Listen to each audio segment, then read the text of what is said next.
I would like to share a story of one of our listeners.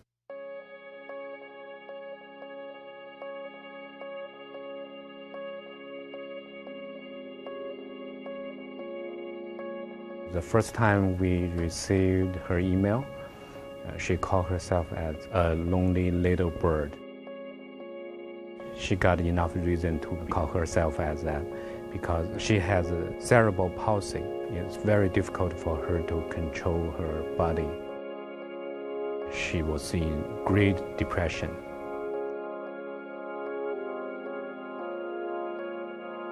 After a couple of months, we received another letter. She mentioned she has once thought that his physical disability and emotional wound can never be healed. However, from the day she accepted Jesus Christ through your program, everything changed. So she's renamed herself as a sunshine girl.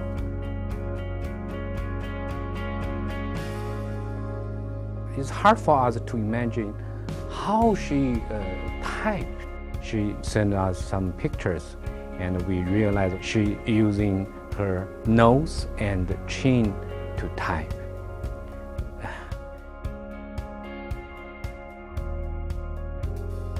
She mentioned one thing that's encouraged us a lot. She's started uploading our programs to a Chinese version of YouTube.